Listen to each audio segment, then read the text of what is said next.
আয়না ঘরের একটা দৃশ্য ফাঁস হয়েছে। কি মর্মান্তিক চিত্র! কিভাবে মানুষদেরকে ধরে গুম করে বন্দি করে রাখা হতো, কিভাবে মানুষকে কারেন্টের শক দাও। সেই চেয়ারটা আমি আজকে দেখলাম ফেসবুকে, মানুষকে দুই হাত এইভাবে বেঁধে দিয়ে কারেন্টের শক দেওয়া হতো। অসহায় মানুষগুলো চিৎকার করত। ছোট্ট একটা বাথরুম দিয়েছে, ইস, একজন সেনা, দেশের একজন সোলজার, তাকেও সেখানে গুম করে আটকে রাখা হয়েছিল। তিনি বললেন, আমার যখন বাথরুমের প্রয়োজন হতো ওয়াশরুমে আসতাম, এসে দেখতাম ওয়াশরুমের কোনো গেট নেই। লজ্জাস্থান ঢাকার জন্য বদনা ইউজ করতাম, সামনে বদনা রাখতাম, এবং আমার কাছে বড্ড অবাক লাগতো। মাঝে মাঝে রুমের মধ্য হতেও নারীর কান্নার আওয়াজ শুনতে পেতাম, যুবকের কান্নার আওয়াজ শুনতে পেতাম। এটা প্রমাণ করছে 5 আগস্টের পূর্বে হাজার হাজার মানুষকে নির্বিচারে হত্যা করা হয়েছে জয়পুরহাটের ভাড়া।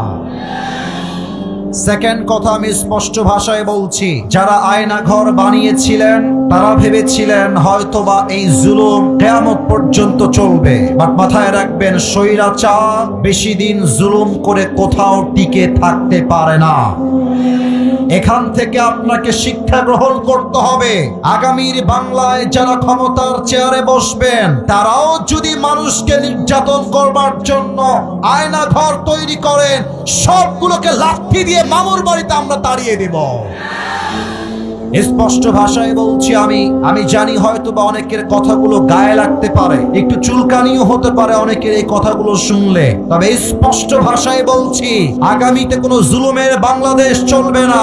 আগামীর বাংলাদেশ হবে ইসলামের বাংলাদেশ, কোরআনের বাংলাদেশ।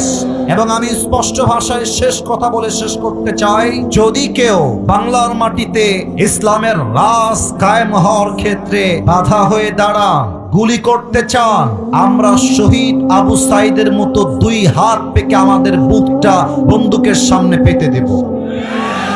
আমরা স্পষ্ট ভাষায় বলবো, আগামীর বাংলাদেশে ইসলামের রাজ কায়েম করবার জন্য এই জয়পুরহাটের জমিন থেকে একটা যুবক নয়, 2টা যুবক নয়, হাজার হাজার যুবক মাথায় কাফনের কাপড় বেঁধে তাজা রক্ত দিয়ে শহীদ হওয়ার জন্য প্রস্তুত থাকবে। 2 হাত তুলে বলো যে কিনা।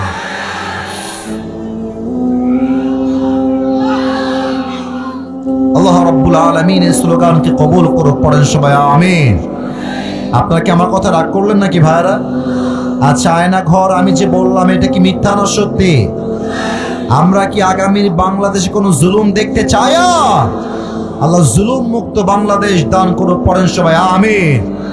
এই দৃশ্য দেখার পরেও যারা বলবে আগেই ভালো ছিলাম, আগের দিন ভালো ছিল, এই ছিল সেই ছিল, এই জুলুম এবং ওই আয়না ঘর দেখার পরেও যারা বলবে আগেই ভালো ছিলাম, তারা আবু জেহেলের সন্তান।